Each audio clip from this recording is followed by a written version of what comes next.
Okay, so good evening and a warm welcome to another session in the series of Meeting an Expert.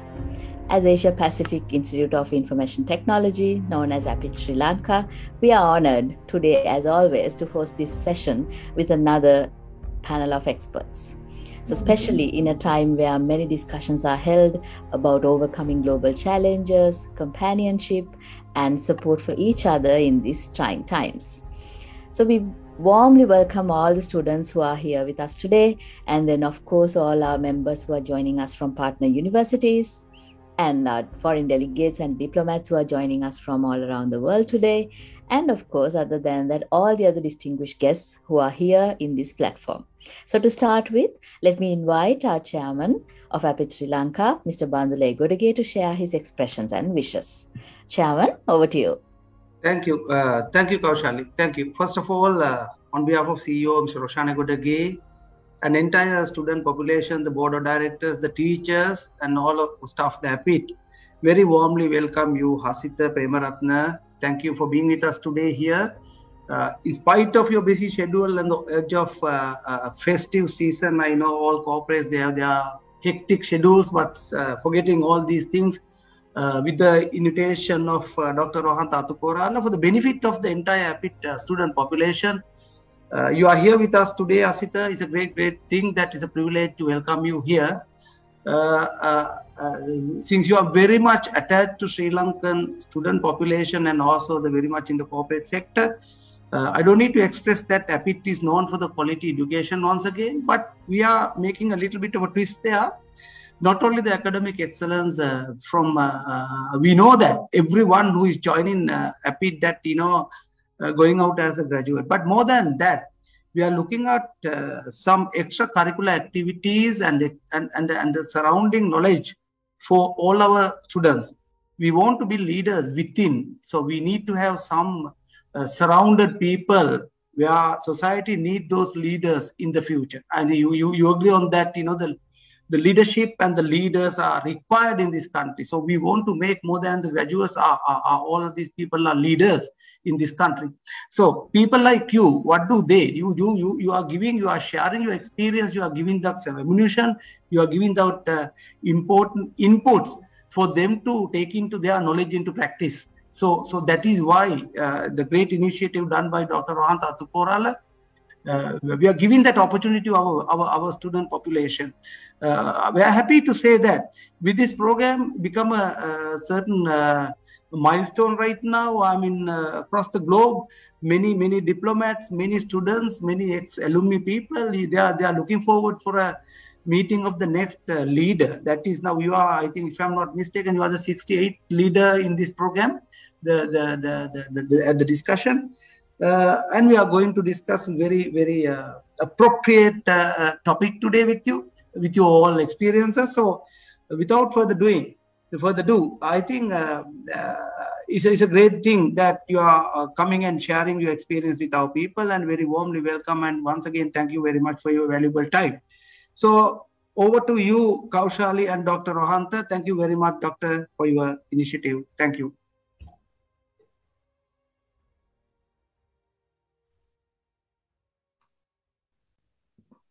Thank you very much, Chairman of APIT, Vice President Nestle, and the Chairman of the Industrial Association of Sri Lanka.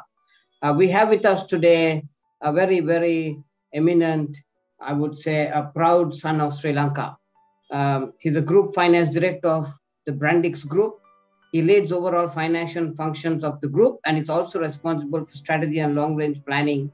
He is the Managing Director of Brandix India Apparel City and overlooks all joint ventures and investments of the Brandix Group. He's a director of many subsidiaries of Brandix Group, including the listed company TJ Lanka PLC.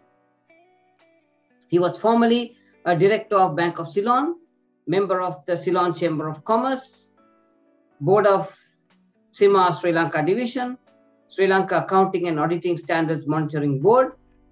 He was the former head of HNB Stockbrokers Private Limited. Plenty of experience in the fields of capital markets, economic, strategic finance, management research, lecturing experience for almost 11 years for CIMA, ACCA examinations in Sri Lanka, India, Singapore, and the Philippines. What is so unique about this personality is that his contribution to academia. He holds an MBA in International Finance and BSc in Computer Science, Fellow of the member of the Chartered Institute of Management Accountants, Associate Chartered Accountants, ACCA, the Institute of Certified Management Accountants, CMA, and is also a Chartered Global Management Accountant, CGMA. This gentleman was the Tutor of the Year in the CIMA Global Financial Management Awards 2009, held in London in November 2009. He was the winner of the gold medalist, prestigious CIMA Star of the Year Award in 2012, and the winner of the Young CIMA Star of the Year Award in 2006. A winner of the Most Outstanding Royalist of the Year Award 1997, and the Deputy Head Prefect of the Royal College of 1998. I mean, an outstanding pedigree, brilliant DNA of achievement right across. And I mean, I don't think we have many of these kinds of personalities in the world of business. The Group Finance Director, Brandix, Managing Director, Brandix India Apparel City. Ladies and gentlemen, please accept very warmly Hasitha Premaratne. Over to you, sir. Thank you very much for that introduction, Rohantha and Mr. Bandula. So I think first of all, the topic I was invited to talk was on the apparel industry and how some of the key challenges are being met in today's context. So I want to briefly touch upon in a half an hour presentation few of the key trends of the apparel industry, and then look at how some of those challenges that we are currently facing can be more turned into opportunities and make them possible winners, so that we as a country could stand stronger than ever before. So I'll try to share my screen. I don't know whether I can, yeah. Yes.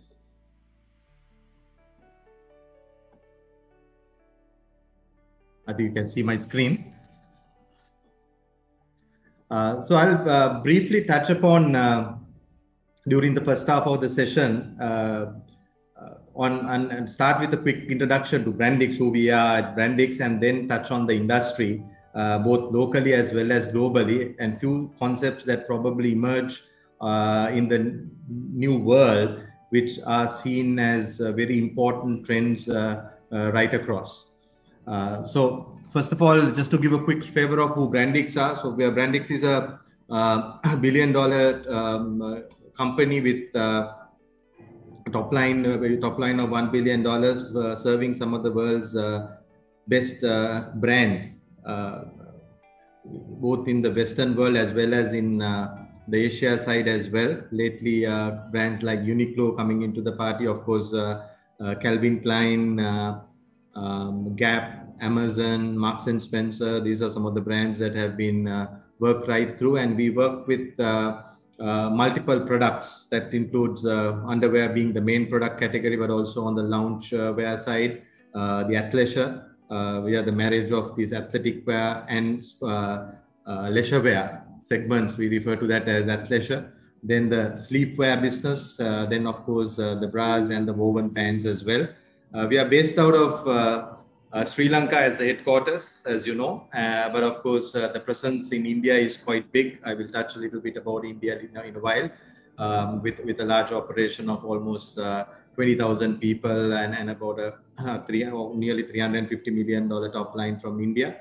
And we have a Bangladesh operation and Dominican Republic and Haiti more closer to the US market, and Cambodia on the other side. And some of the alliances in China as well as Indonesia, which brings us overall as a group to cut across a global manufacturing base.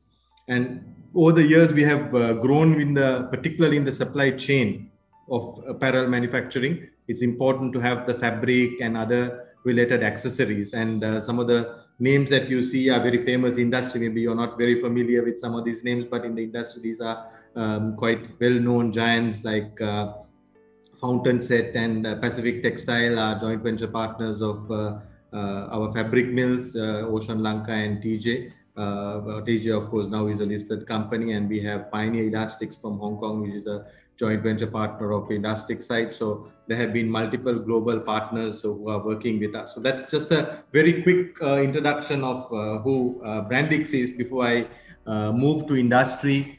First, I want to touch briefly on the Sri Lanka's apparel industry. I think if you want to name the Sri Lankan apparel industry in one word, I would call it resilience. Because this is one industry where I think from the late 80s have emerged gradually, and I think in early 1990s with the 200 garment factory program promoted by then President of the country, and then followed by the US quotas that came in. The US quotas lasted till 2004. And until such time, we had a very strong build-up of gradual exports over a period of time, and a strong skill set being built over the years. And more importantly, I think the apparel exports did pass through this period of post-quota, because in 2004, those who knew the background, I think the quotas were the key. And whenever you have the quotas, it is mandatory that you have to produce in that country. So it was like a no-brainer. You have to come to that country and get it produced in that country. But the moment the quotas went in 2004, it became an equal playing field. And in this industry, one of the good things pre-2004 was that you had the quotas helping to get the business to that country and for the country to build the base. But post-quota, it was all about competing with each other head-on. And you found that until the quotas were there was a good balance of manufacturing. But soon as the quotas went off, there came the China as the big giant, and completely took off its exposure and became almost the 40% market supplier to the world's apparel exports. So China took over almost 40%, and that came till about 2014-15 time. And then, of course, in the last 5 to 6 years, things have changed, and gradually China's share has been declining. And now China stands at about 30 to 31% of the global apparel exports. But certainly you will find Vietnam and Bangladesh have taken a lion's share of China, what has fallen out of China. But of course, countries like Sri Lanka also have been able to take a decent piece and grow in the period of time. So you can see here gradually from about a $2.5 billion export in early 2000s when the quotas went, the exports have doubled and touched about a $5 billion level by 2019. And as you know, in 2020 with the COVID, we still had a close to a $3.7 billion export. And in 2021, we are just about completing the year in about 10-15 days, and we are very confident that I think we will touch very close to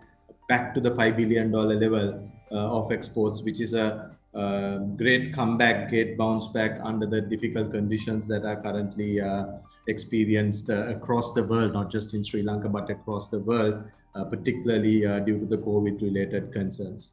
So today's industry, if you look at, I just want to touch about 3 or 4 important things before I go to talk about the future. I would like to spend more time about the future and the future trends and share some insights from the industry so that you have a feeler of where the industry is heading. But before that, just to stay current, today, I think there are about 3-4 important aspects that are hurting the industry, which probably need to pass through with this difficult passage that we are going.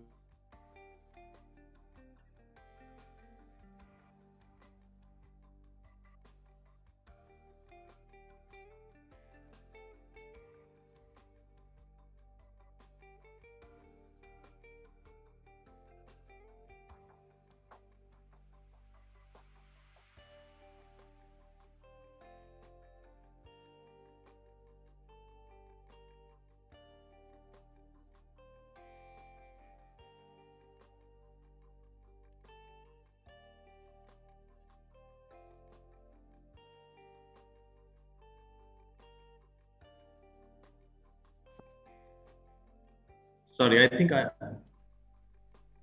there was a signal drop, Hasita. No problem. Yes, sorry about that. Let me get the slide up again.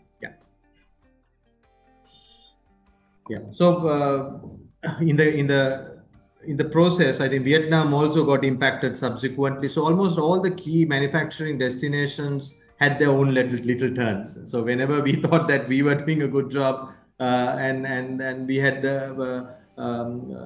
after that the challenges coming back. So Vietnam was doing a fantastic job at the time, but again Vietnam this year got impacted. So because of the COVID related execution challenges, I think the whole industry supply base has been going through a lot of challenges, and the customers, our brands, have also had so many different issues to deal with because of that. So somewhat connected, but not necessarily because of COVID only. The second problem that we are faced today is the logistics issues. You know about the shipping costs. Shipping costs have virtually gone 4 to 5 times, or maybe even more in certain routes. So one side the cost has gone up, other side the shipping bottlenecks.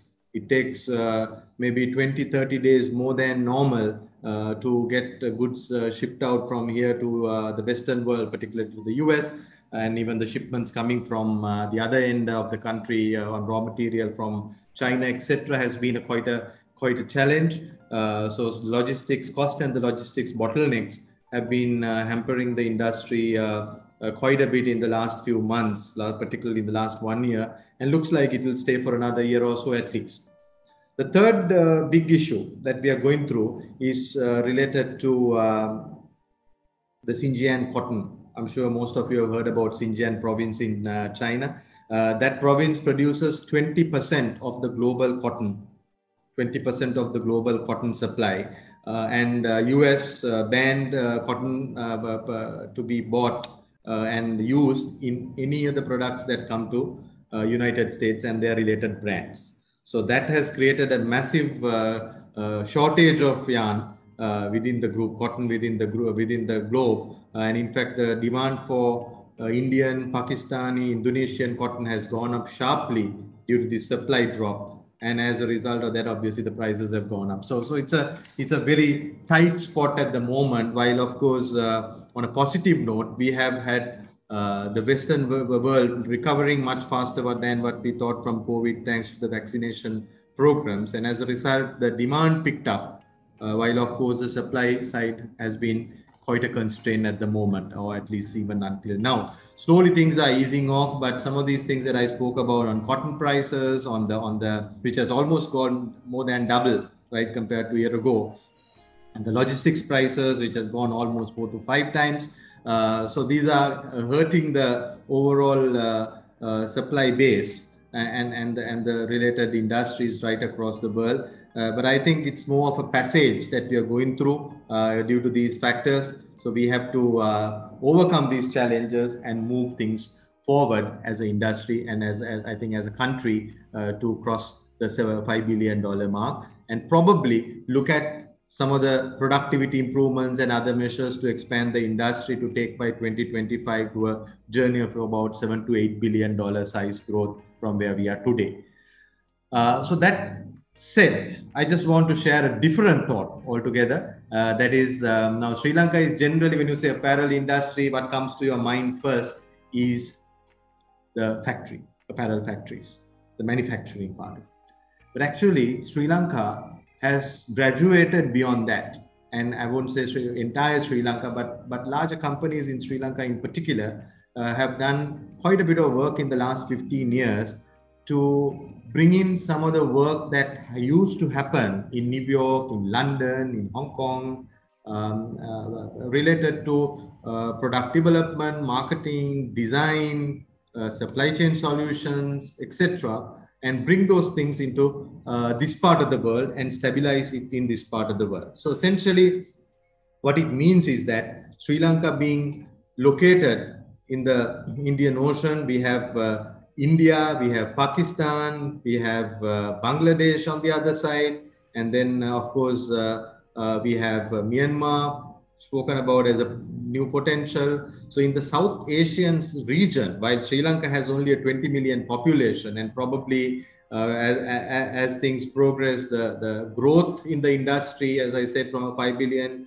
we might be able to push to about a 7 to 8 billion. I believe at that point, the manufacturing resources within the country might get exhausted, right?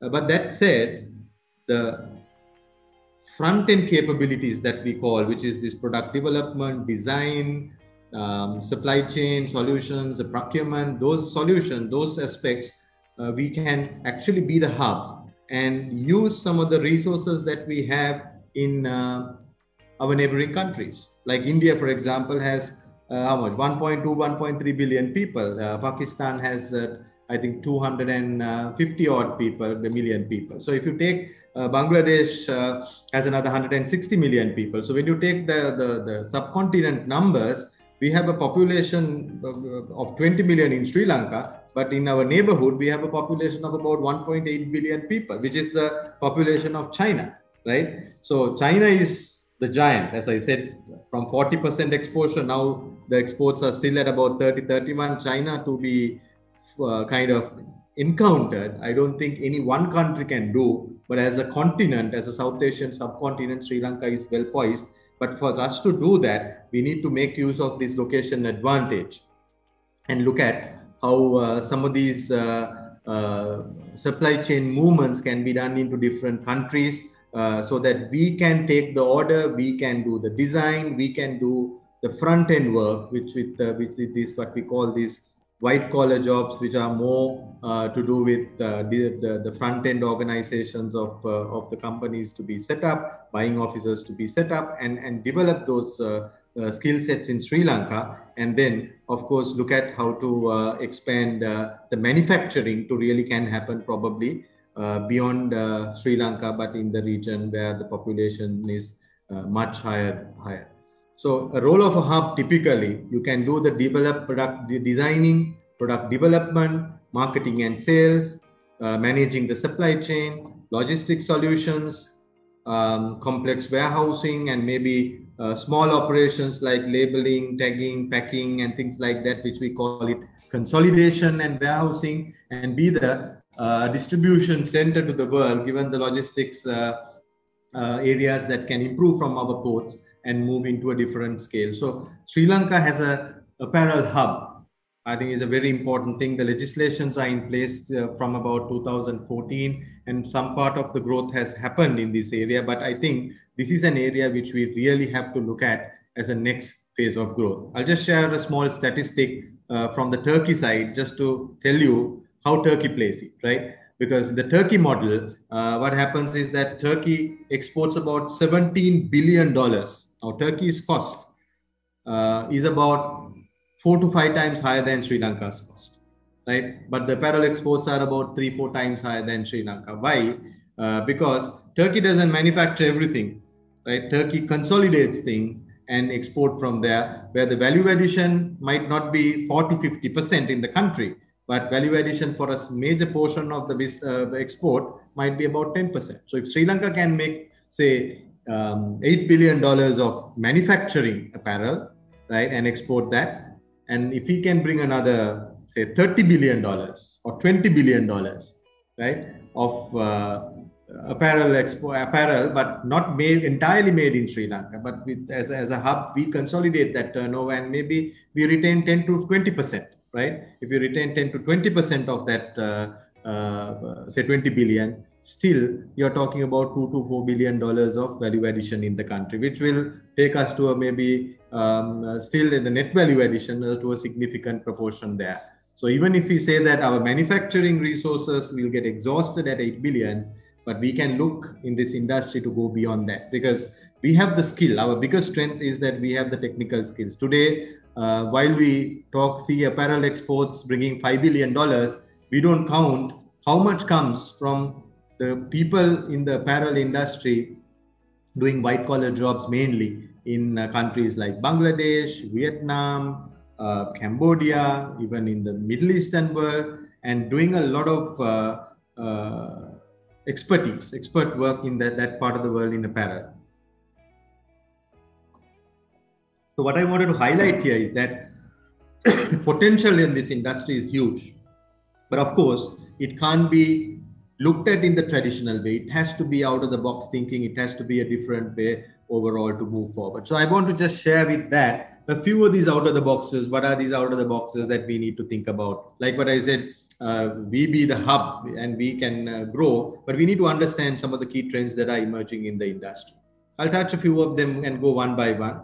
One in this is the digital journey, and you know how that important that would be. Then the automation side, the nearshoring, the scalable manufacturing, traceability, and sustainability. Those are the 6 topics which I will touch very briefly, given that limited time we have, and look at some of the key changes in the industry. So one of the things that happen, or one of the things that go through, is the digitization has taken a significant change in the bigger picture.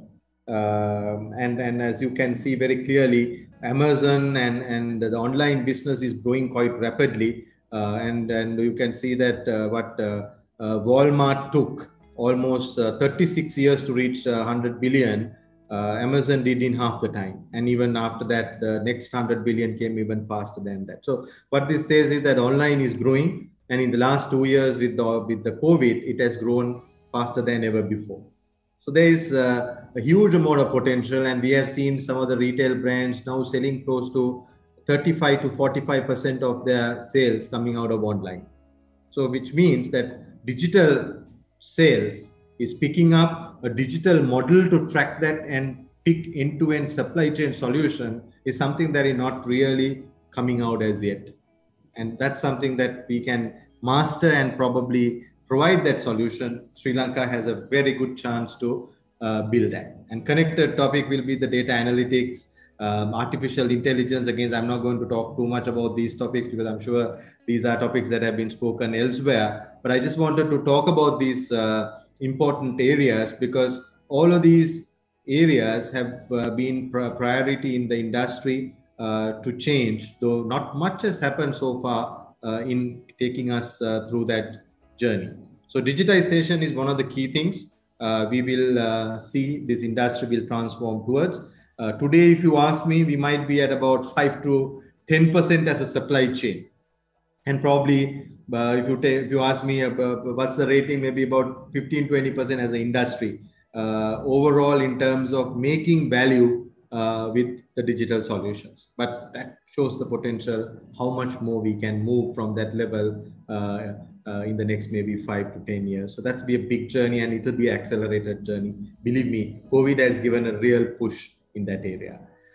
Second area is about the automation. Now, automation is another big topic. We've been talking about US versus China cost differential coming down drastically. And there was thought that by this year, the cost will almost equal, though it has not happened to the same level, but somewhere closer. And other countries' costs will gradually follow. So automation, as the supply nations' cost increase, automation becomes more and more viable. And the statistics show that today's maybe 8 to 10% automation in the industry should reach to about 25% by 2025, which is again an accelerated growth.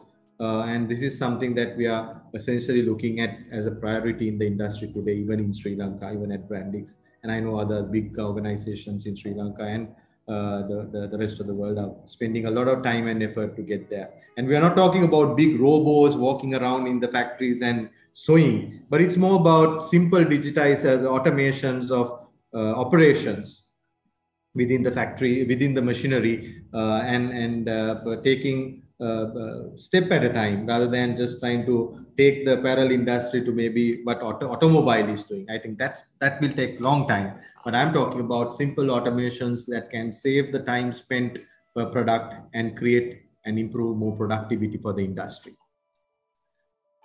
Thirdly, another big trend that's coming out is the nearshoring. Nearshoring means selling closer to the to your closer markets, which means that for the US market or the European market, we sell a lot today, we export a lot, but there will be a fair portion, not 100%, but some portion, the buyers will always want to buy from the closer proximity. So today, American market, US market is looking to buy from Central and South America.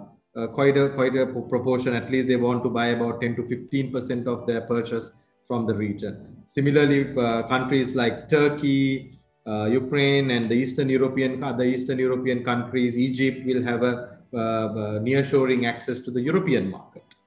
Right, so that will keep them going. And for us as a country, I think if you look at our geography, we will have a similar type of exposure when you take our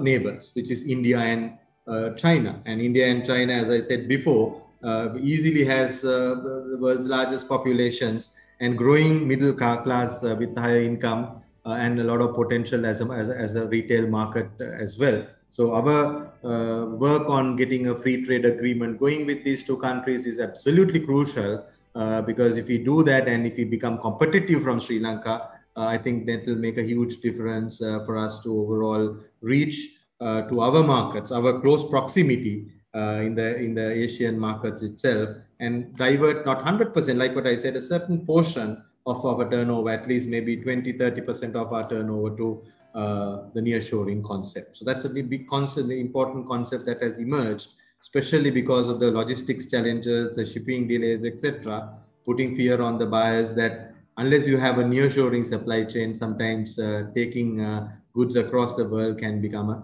headache at some point. And as I said before, China and India, you can see here clearly the statistics, China and India are big growth. Right, compared to where it was, China is a big growing market, so as India. So we are just seated next to these two countries, and we have to try to see how to take advantage out of that.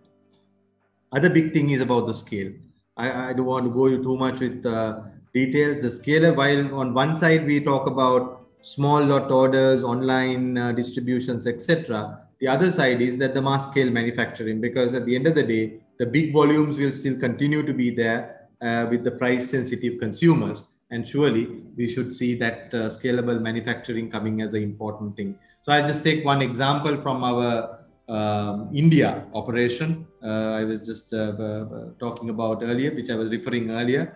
It's a 1,000-acre apparel park, currently maybe 25 to 30% occupied. And the idea there is to have the entire vertical supply chain in one location, where be it not only the just apparel manufacturing, but also fabric, elastics, sewing threads, etc., all of them in one place, and to look at how we can provide unmatched solutions to our customers and provide speedy solutions, scalable solutions at the right cost.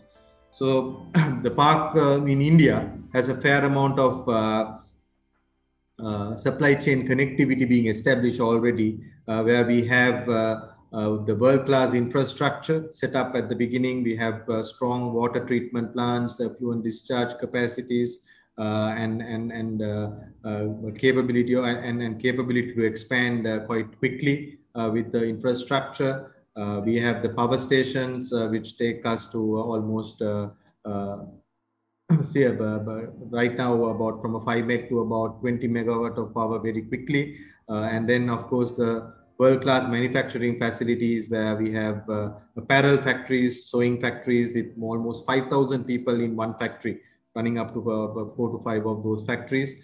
We have the fabric mill TJ India located there, large scale, again, fabric manufacturer. So just next door to the apparel, you have the fabric, and then you have the elastics and many other supply chain solutions. And over the last almost 12 years, there have been significant growth that we have seen, as I said, to reach about $350 million top line, and the volume, the jobs that have been created as well. So scalable manufacturing.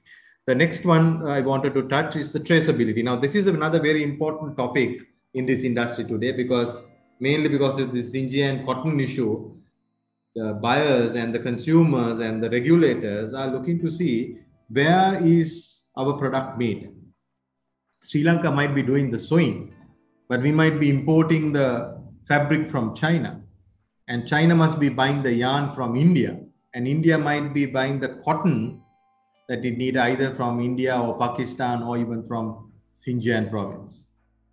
So how do we trace that? How do we track that is a big topic today. And I think this whole supply chain concept of how the cotton is spinned into yarn, and then yarn is being taken as an input to make the fabric, the cloth, and the fabric comes into with other accessories to bring in the manufacturing of, or you call it the sewing operation, sew the garment and product, and then ship it out to the end consumer in the either Western or wherever the market is. So where exactly these connections happen is something that is being looked at. So today, a lot of data, a lot of digital solutions are being looked at on how this traceability can be tracked and managed. And finally, the last trend I wanted to touch very briefly is the sustainability story. Now, on one side, it's been also told that this apparel industry is one industry which pollutes, because cotton consumes a lot of water. One of the crops which consume most amount of water, absorb most amount of water. So as a result of that, obviously, these industries tend to be seen as something that tend to kind of pollute the environment. So as a result of that, I think the industry as a supply chain, as a responsible citizen, has been working very closely over the years with the buyers to ensure that we control our waste, be it what we release to the air, be it what we release to the water, be it what we release as wastage onto the earth, right, to reduce and control them. So that's where the environmental sustainability piece becomes a very important area. And now it's important than ever before. Of course, while being a responsible supply chain, we have been working on it. Today, the consumer itself is asking for sustainable product. They want to buy a sustainable product, and they may pay a little bit extra, not a lot, but a little bit extra for a sustainable product. So a lot of progress has been made. I don't want to bore you with statistics and figures at this point of time, but I just wanted to share with you that the carbon emissions, how we have been controlling the water discharge, especially when you make the fabric and when you dye the fabric, there is a water discharge that happens to the river, how that goes through, and then diverting the wastage into the landfill, how to minimize that. So these are things that have been currently worked out. So Brandix, I think, as an organization, have pledged to be net zero neutral by 2025 and carbon neutral. And almost all our factories today are on solar power. So in Sri Lanka, we have about 20 megawatts of power installed. With that, we are self-sufficient as a apparel manufacturing base.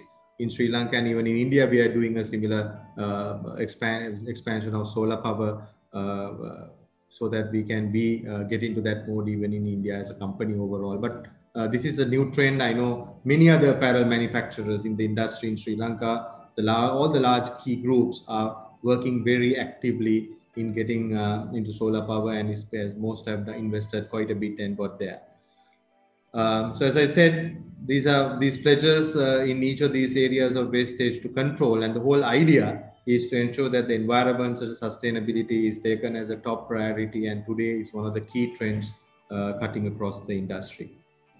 On top of that, the social responsibility, be it what we do with water-related support that we give to our associates, the communities, the ICAMs, school improvement project. There are many projects that are covered in that sense, which gives the support. So I just wanted to share with you some of these new trends that are emerging and how Sri Lanka is poised, and some of the some major part of the organizations in Sri Lanka are ready for it. And obviously, the small and medium-sized organizations need more work to do there. So there are challenges. I'm not saying there are no challenges, but these new trends will make us work harder and harder. With the market trends changing, as an industry, like any other industry, I think apparel industry probably will have to go through a faster transformation, because as I said before, we are fighting the world, right? We can't have a situation where we can increase the price the way we want in Sri Lanka. we have to see what other competitors from other parts of the world are doing and how competitive they are. And when we price, we have to look at it in a very global competitive manner, which means our cost structures become very important. And these changes that I spoke about need a transformational change cutting across the organizations. And we have to adopt this business excellence into our corporate strategies and ensure that there is a very strong strategic approach to change the dimensions of the organization.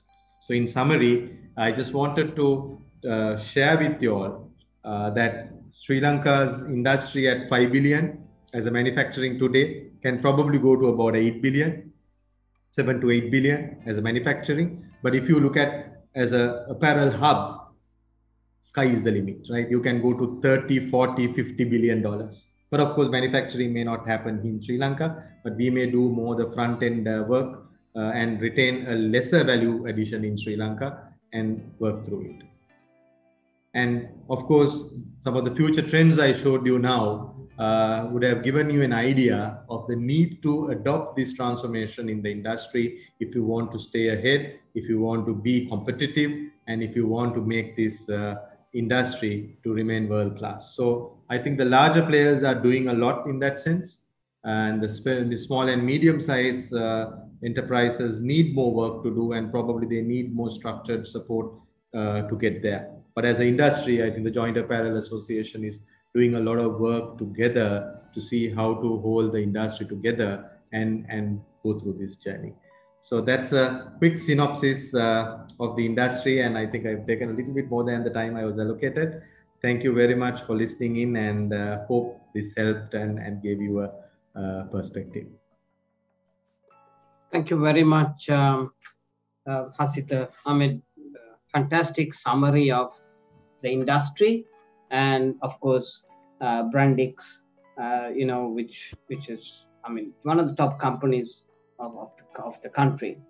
I mean, Hasita, you're not only just a professional, but you love academia. You continue to understand the importance of learning. Sri Lanka was downgraded, I think, CC last week by Fitch. What are the implications of this to the industry, in your view? Yeah, I think, Rohantha, first of all, the biggest challenge comes in the funding side, because the banking lines that have been allocated to the country get kind of frozen or get controlled when your ratings come down. So that's where probably the biggest impact comes in. And also some of the new buyers, when they look at the country, they tend to look at probably a country risk being higher as a manufacturing destination. But that said, our established buyers, there are about 6 to 7 brands who buy about nearly 70% of the exports of this country, right? So these guys have been with us for 25, 30, 40 years. They know the country. They have been through worse. In fact, they've been through the war, we've been through bombs going. So they've seen Sri Lanka in all kinds of roller coaster rides. So I think for them, it's not been a big issue, not a big shock. So they have been having the trust that the players here have the maturity to go through and pass through that. So I don't see a big issue as far as the buyers are concerned. But I think the bigger challenge, as I said, is primarily on the availability of funding, the dollar funding, and the ability to kind of maneuver through that. So these are the two broad risks that are there, out of which the customer side of the risk, I don't see it as a big issue, but banking and the funding availability risk is something that will have an impact, and hopefully we should be able to manage to some extent.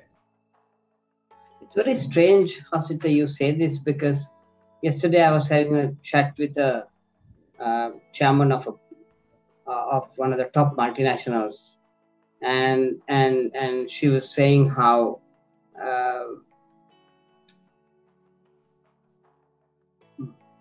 Global is not at all worried about the situation. Whilst we can be very, very conscious, because Sri Lankans also like negative news, and so the media is full of negative news. But the headquarters are saying just continue investing, and they are in fact going one step ahead in terms of actually getting into two totally new businesses. So you're right. Companies who are more long-term and strategic are going ahead with their strategic plans, knowing that we are going to come out of it. I mean, having said that, since you have worked in Sri Lanka and in India, what are the key differences you see operating in two different countries from a typical doing business kind of view? I think, first of all, if you had asked this question 10 years ago, right, I would have given an answer as to say, just go to India so you will stop complaining about Sri Lanka, right? Because India is much more complicated, much more difficult to do business, and it was really a challenge to go as a foreign investor, establish and kind of move in. It was a big challenge. But over the years, I must tell that India has improved, right? India has improved a lot. India has made a huge difference in terms of the policies of doing business. You can see the indicators also have come up in the statistics. And we have, I can personally share that as a live experience in that sense. So Sri Lanka, I think we were streets ahead in that area compared to India when it comes to ease of doing business with our setups, etc. But the rate at which we have progressed in that journey has been not so great. Let me put it that way, right? But still, from an overall ease of doing business perspective, still Sri Lanka has more advantages than India. Obviously, being a smaller country, it makes it easier, right? That's an advantage that comes onto your table. But then that said, I think some of the policies, etc., here have been much more friendlier. But the issue has been that the inconsistency in Sri Lanka, where there have been a lot of changes that have been happening too regularly, which hurts the investor confidence and the sentiment. And that in India, I think they have over the last 5 years have done a great job to minimize that policy inconsistency. But of course, India is a whole new different animal altogether. So if your question is about ease of doing business, I think that's how I would see it. But still, Sri Lanka has an edge. But we have to get our act together and ensure that we keep that trend turning now into a more of a faster positive trend. Otherwise, probably India will take that over, because ideally, like what Hong Kong did to China, right? When China was big and complex and difficult to do, Hong Kong became the the front arm to reach out to China. So we had that golden opportunity at a time when India was a monster, which nobody could figure it out. It's too big, too scale, too many states, right? Sri Lanka could have easily accessed, right? But one of the important things is going beyond India. But I think we have just missed that chance. Unfortunately, that window, we have missed it. But we still have an opportunity, because if you really look at the subcontinent, right? India doesn't want to work with Pakistan. Pakistan doesn't want to work with India, right? Bangladesh doesn't want to work with Pakistan, right? Pakistan doesn't want to work with Bangladesh, right? So if you look at the big boys, they all have their own little differences with each other, but all of them want to work with Sri Lanka. So that's the big advantage we have. This is not a small population. There is a 1.8 billion population. So if we can be the catalyst to bring this South Asian subcontinent together, I think we have a fantastic opportunity to do that. That's why I just wanted to spend some time on this hub concept, just to share with just the apparel example I brought in. But it's not limited to apparel. We can be the hub of South Asia. And that's where Sri Lanka has fantastic opportunity to grow. I mean, you're spot on, Hasita. I mean, I remember even when I was working for Reckitt, the Indians can't travel for any regional meetings to Pakistan. The Pakistanis can't come to India. They have to report to the police station every 2 days, So the only place that they could have met happens to be in Sri Lanka. I mean, I know you're very outspoken and, you say what has to be said. So, honestly, Hasith, do you yet believe in Sri Lanka? Yes, of course. I think I've already answered that question, right? We've had, I mean, like any other countries, we've had our own ups and downs, and we've had many of them, right? Especially during a 30-year war. It was a completely different ball game at the time, right? The problems were very different to what we have today, right? But we sailed through it and we worked through it and we survived. Like what I said, I think like apparel industry being resilient, I think country overall has been fairly resilient to many of the challenges. So I think we will have bumps, ups and downs that will go through, and probably this time it's one of the worst passages of time in the overall scheme of things, but these things still come and go is how I see, right? It's about how we hold it together, how much stamina we have, how much resilience we have, and as a nation, how do we fight back? And if we get together as professionals or as our individual contributors or as organizations and do our job or keep doing our job and stay positive, I think these passages will pass through and the light will be there at the end of the tunnel. I mean, there are few ambassadors around the world watching you, and they're texting me and they're asking for the video because I'm sure you're going to be played in some forums overseas. Sorry, I mean, what advice do you give a youngster, 20 years, brilliant sportsman, gets into university? Do you think he should continue to work in, look at Sri Lanka as a way forward, or do you think he should go overseas, Hasith? Since you also won the Tutor of the Year and you see a bigger picture. What is your view? So when I'll just tell Rohan, when I got out of college and was waiting to go to university, right? I think just the year before Central Bank was bombed, right? And we had many of those incidents at the time, and a lot of issues were there. So there was a fear factor, there was a concern, there was a migration story, right? And I had opportunity as well. I mean, I must say that I had many opportunities in my life to move out. But I always believe that opportunities will be there everywhere. It's not about which country you're in or which area you're in. It's about you, how you make it happen as an individual in particular, right? So if you have the right attitude, if you have the right approach to things, and also if you have the determination to make it work, right, you will make it work. It's not about whether you're in Australia or whether you're in England or whether you're in Sri Lanka.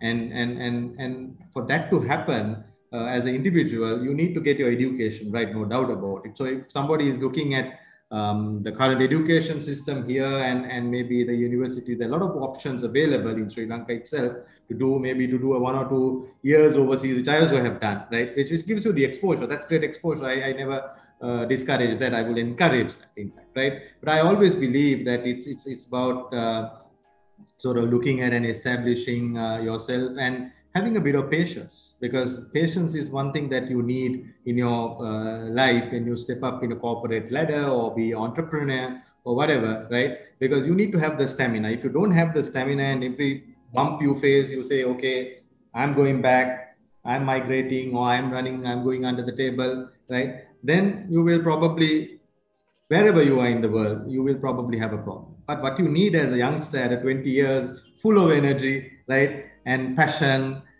you need to have the determination that you can make it work wherever you are. Hasith, what do you think would be your personal objectives for 2022? I mean, you know that when you open the papers, what you see is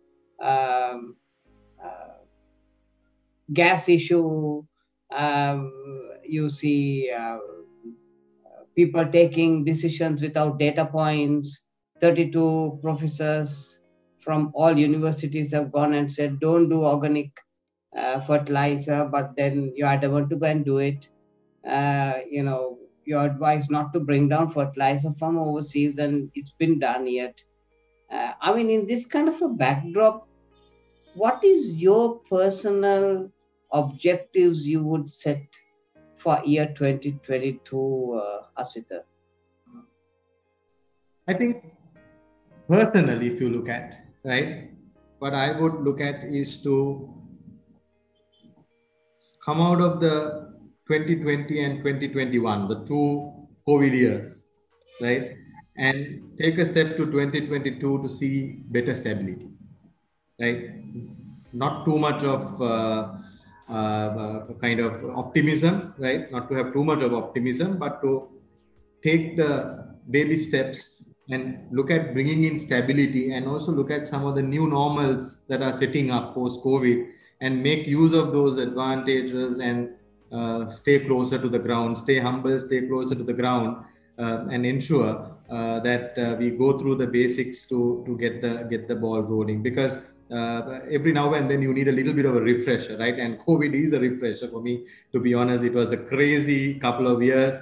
It has taught us so much of experience. But I honestly believe that we have to take a little bit of a consolidation approach during 2022 and balance things off, be it the job, be it the career, be it the family life, and be it some of the other aspects that are around, and stay closer to the society, and obviously contribute in different forms wherever you can, because this is the time that the country needs your contribution more than anything else. So personally, I believe that's my thinking. And as an organization, I think we are looking at growth, we are looking at stability, as I said before, and we are looking at bringing in more consistency, which was absent in the last couple of years, right? And taking the ship more into calm waters as much as possible,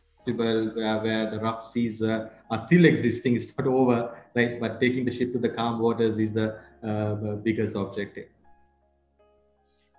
Hasita, if you move to the stock market, Warren Buffett says that the best time to invest is when inflation pressure is very high.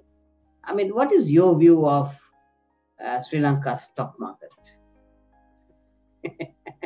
Something that was very close to my heart few years back, right, during my previous career in particular. But I think right now it's become a little bit beyond a stock market or a traditional stock market. But one can always argue that globally, almost all the markets, be it India or be it even the US, all the markets are in a rally, which is unexplainable, right? Economies are not growing, or economies are in struggle, but the stock markets are just going up. And that's what you call a stock market, right? Because some things you can't explain in the stock market, and there is a lot that fundamentals don't explain. So right now, the simple answer, Vanta, is that the fundamentals cannot explain what's going on in the stock market, right? But it's being driven by a herd of investors who are, now who have come into the market, not necessarily just as a long-term investment play, but also as more of a trading platform. So this can lead to sometimes bubbles. So I think it's important to look at fundamentals, right, and ensure that the fundamentals are looked at when you make your investments. And if you're trading, you need to be carefully managing your trading portfolio, because in the stock market history, there's no stock market in this world has ever only gone up. All stock markets go up and they come down. So there are corrections that happen. So you should not get caught in the peak, buying at the peak and ending up with that high price stocks at times. So my thinking is that you have to go with the fundamentals, and there are a lot of fundamentally good stocks in the market. Those counters are still available, and those are the ones that you need to pitch into and collect and look at, because at the end of the day, I think it's important to do the trading, but also pay your attention more towards the fundamentals as well. So, Hasita, Deputy Head Prefect, gold medallion, best tutor, right now managing director, Brandix, India. Where does brand Hasita go from here?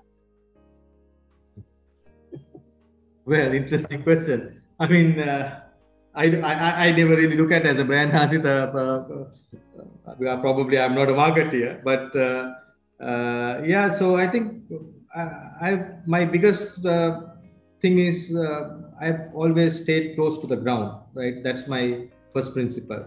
How much you go up in the corporate ladder or how much you progress in different areas, it's vital and it's important to ensure that you don't just you stay closer to the ground and look at what's happening, and you get your foundation and the fundamentals right.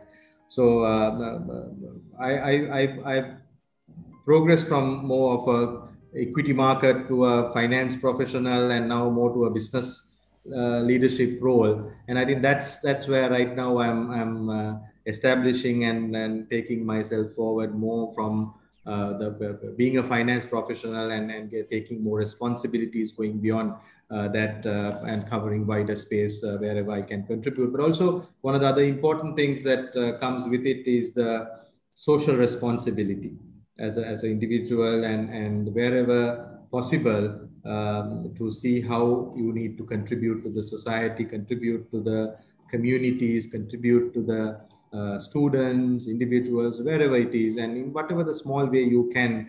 Not necessarily you need to make a big drum beat or a how or what you're doing, but you can do some little contributions and give back to the society a lot. And that's something that I think as I progress into the future, I'm really looking at, and some things that are doing right now, which hopefully will help others also to come together, because it's a give and take game at the end of the day in life, right? Ultimately, the satisfactions of your satisfaction at a point start shifting towards seeing success of others than seeing success of yours. So that means it's more about working together with the community, society, and others. So that's something that I'm really changing. To be very frank, at a particular time period of my life, as I progress, I didn't see it that way. But I'm starting to see things a little differently. When in the organization, as you become leaders, you're more looking at how grooming other people and seeing the success of your subordinates growing in the organization, which is your success ultimately. So I think that's a very important change of philosophy that need to come in as you progress in your career, life, and etc. The reality right now is there is a brain drain. We know that a lot of people are going overseas, and sometimes when middle management comes and asks you, what is your advice? Especially, you have these young MBA graduates who finish, they come and ask you, tell me, what do I do? How do I plan? Because every day I'm doing strategic planning. Sri Lanka strategic planning has to be done daily because the policies change so often, which World Bank even admits in their World Bank Doing Business Index. So how do you react, Hasita, in this kind of a background? What would your advice be to a middle management kind of a guy? I think, Rohan, I look at it a little bit differently, right? Because for me, the Western world is a little bit getting into a mature state, be it the US, be it Europe, right? And the growth engine of the world is in Asia, right? China, India, right? And even the Southeast Asian countries. So we are just sitting next to China, India, and with a very close relationship with China. And basically, we are sitting in the closer to the engine, growth engine. And are we going to go to the back end and running? Obviously, in the short term, that will still be strong and good. But in the next maybe 15 to 20 years, there'll be a very different perspective in the world is what I think. And they're talking about how China's growth, how India's growth will overtake the Western world's growth.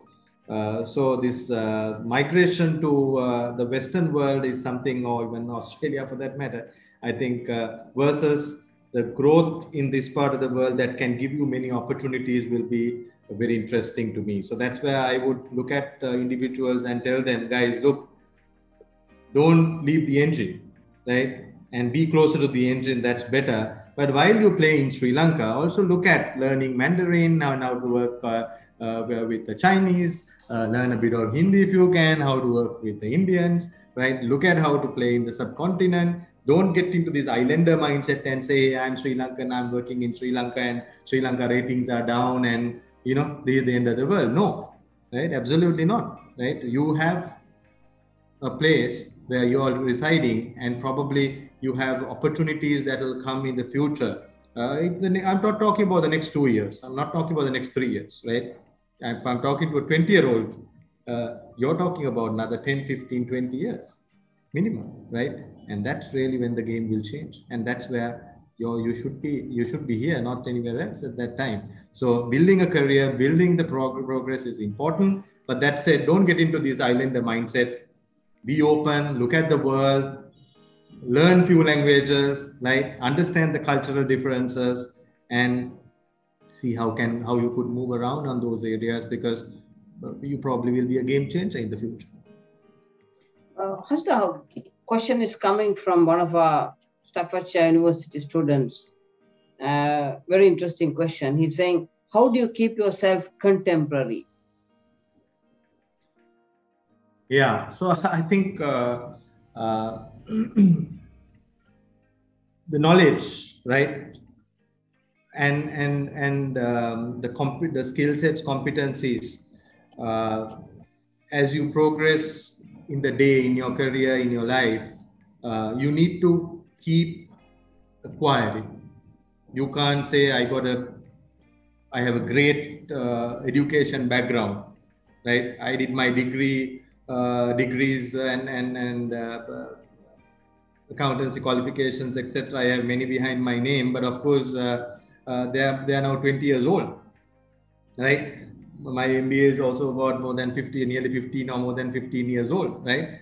So I can't sit back and relax and say, hey, I've got all these, qualifications and I'm there. I need to keep upgrading myself and looking at it, not necessarily by doing degrees and MBAs and PhDs or whatever, right? But you need to do your own little education journey and stay close to the world. Like what I said, some of the new trends. Now, I can't unfortunately speak Mandarin or Hindi, but I would have loved to, right? At least I would like my kids to do so, right? While of course we talk about English, but I think languages, staying closer to the community, understanding the ground situations and the changing trends in the world, as I spoke about in apparel industry changing trends, similarly the cultural shifts, cultural change, and stay closer so that you're up to date and you don't get outdated, right? That's all about, right? So it's important that you keep reading, and today's reading is not about just reading a hard copy book, but it's about listening to a book, or it's about reading online, right? Reading on Facebook, reading in Instagram, reading in LinkedIn, right? So it's all about knowledge. So I think a lot to do with knowledge. So Hasita, is it that you do kind of like on a routine of a daily routine or a weekly routine? Do you like look at the news that get fed in on LinkedIn and places like that? Or do you take, let's say, once in about 6 months or a year, you go out somewhere and study a little bit and come back? Or what kind of blend of learning do you, because at your level you have to be up on the game on every single front. So how do you keep yourself really contemporary? Well, I think there are two sides to it. One is there are certain skill sets or specific areas of knowledge and ability that I probably need to acquire to perform a task or perform or think about the future on certain aspects, etc., for which there might be structured programs, courses, or whatever that you can get yourself in and learn. So that's one side to the story. That can be not so regular, but it can happen maybe quarterly, every 6 months, every 1 year, etc. So there are certain things on that area that comes together. But in general, the knowledge is every day. So I use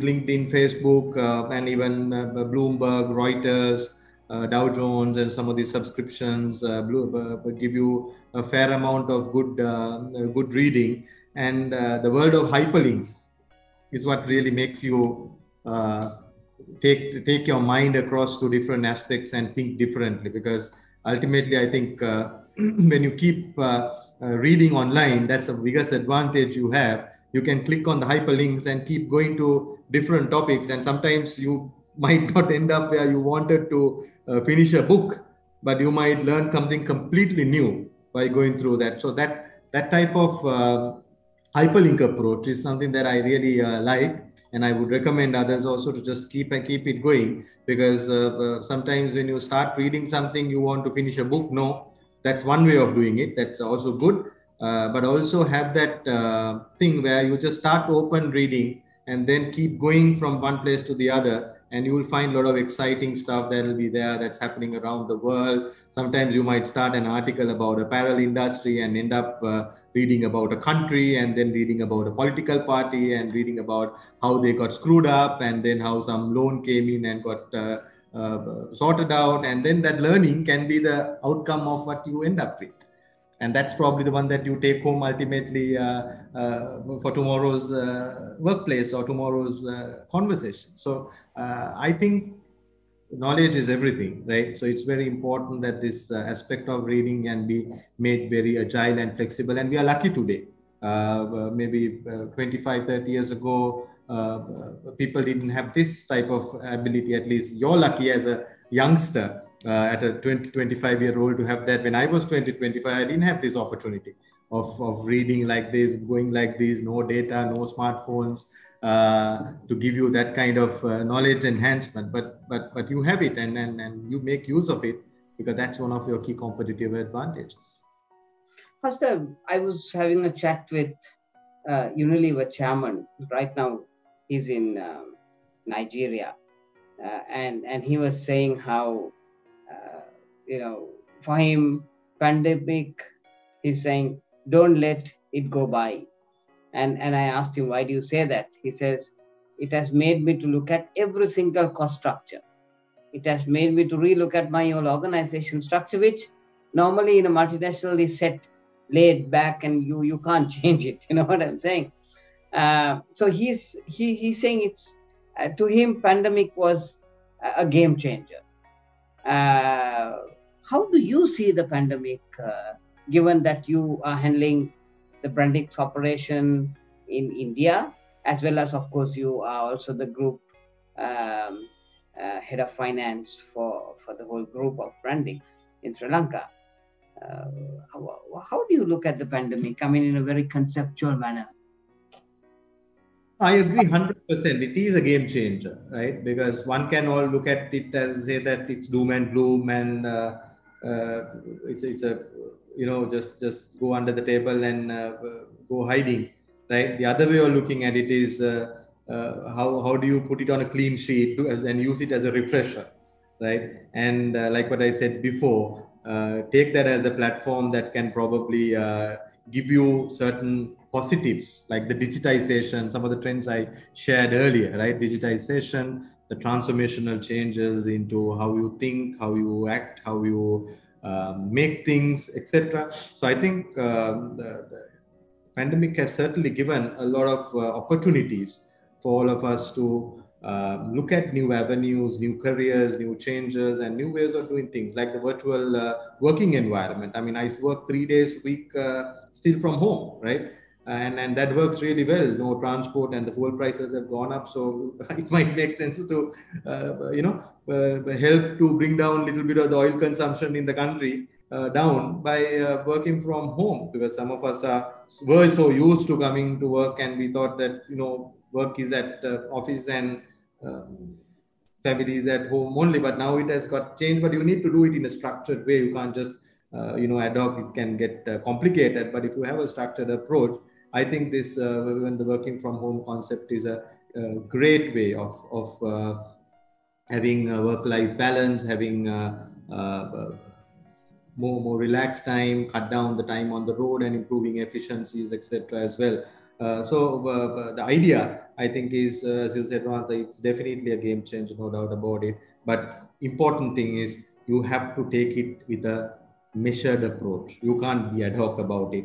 Even if you talk about working from home, it has to be thought through well and processized, and ensure that it is followed through a policy and a guideline in organization, right? So similarly, in your personal life also, these changes that come has to be a measured approach with a calculated risk being taken on one side, but on the other side also the downside being covered, looking at some of these mitigations. First, the last question. What advice would you give young Hasita, 21 years old? What you're just about to start work, Royal College and, SIMA, and just going to, what would you say to young Hasita? First of all, 21 years old, enjoy life, number one, right? Because always, as you progress in life, your responsibilities, your obligations, all that keep going up in the world we are living in. So at a time when you can enjoy life, you have to enjoy life as well, right? Number one. Number two, while you enjoy life, right, think about your future with the right base and the foundation. Never compromise on ethics, right? You have to set your own standards on ethics, and it's the heart that will set the standards, not the head, right? So you have to have the right ethics, the integrity, absolutely important, right? Dedication, hard work, patience, and resilience. So these are some of the things I mentioned, but these areas I will bring in to the table and see how, as a youngster at 21, how do I embrace some of these aspects in a way that I will gradually over a period of time get to a point. So on one side, you need to be ambitious, right? But on the other side, while you are ambitious, also you need to make sure that you're not over ambitious, and then you kind of fall off halfway through the journey. So it's important to have that balance always in life. That's why I said enjoy life comes as a top priority, and then comes the foundation and the basics that you have to set as your personal standards. And then, of course, you need to look at your areas of work, the opportunities, etc., that will be important. So as a career, when you start, if you want to be entrepreneur, or whether you want to be a specialist, or whether you want to be a generalist, but you have to start in some specialized area in some form or the other. And by 21, I think you have kind of gotten halfway through in your first degree. So work through that and build up yourself to ensure that you have a solid foundation, because foundation is what really holds you when you grow beyond that point. Because that foundation, I believe, has to be set from your school days right through, and then with the family background, and then obviously the university or that your secondary education that you do thereafter, and with all those mix of the personal factors that I mentioned earlier, you have to have a solid foundation set. So set the foundation at 25, I would put at a target and say 21 to 25, it's about setting a foundation. You may be working, you may be learning, you may be doing a degree, right? And you may be having fun, you may be camping, you may be hiking, you may be traveling, right? But do all of that, but set that foundation, which is an all-round foundation, which is not skewed to any one side. Don't have too much fun, right? Don't have too much of study, right? Don't get into any one of the extremes. I think it's important that you have that balance and set a strong foundation, because Once you set that foundation, I think it's very difficult for anyone to pull you back. So you can always take your step forward thereafter, and the opportunities will keep coming. Keep yourself open to it, and don't kind of get into a box and say, I'm going to be doing only this, or this is my career. Sometimes where you start is not where you end. Honestly, what I thought at 21 that I will do is not where I am today. So it keeps changing, and move with the change, but don't change your foundation. The foundation is built around your ethics, your integrity, your hard work, the dedication you put into things. As I said before, those are not compromised. Those have to stay, but rest you can move around, maneuver, and change with the world, and then you will certainly set up in whatever you do. Thank you very much, Hasita.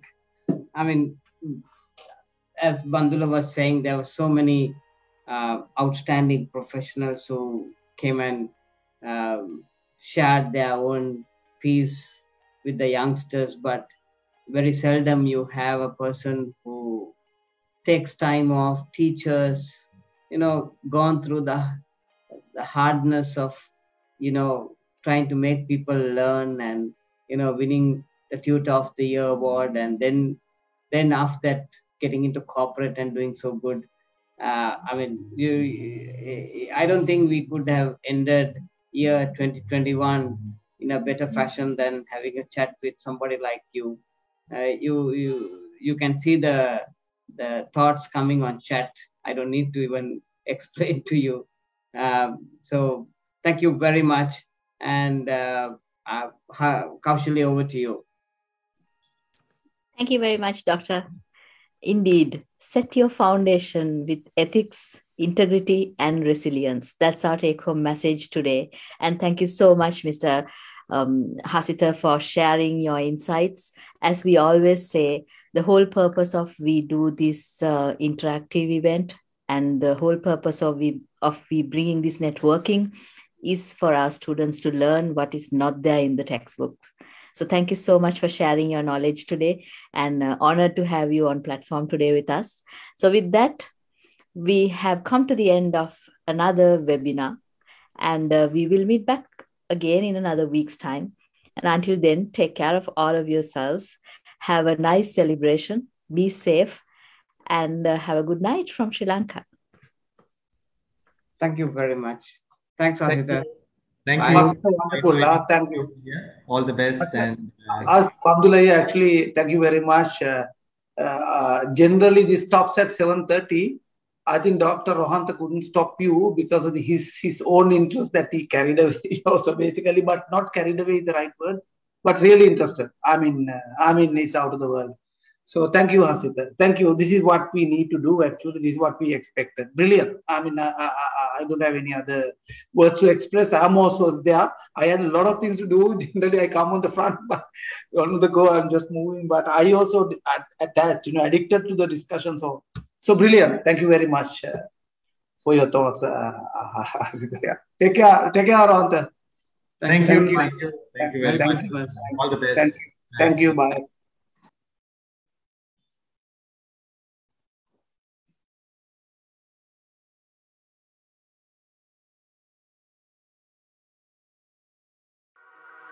Thank you.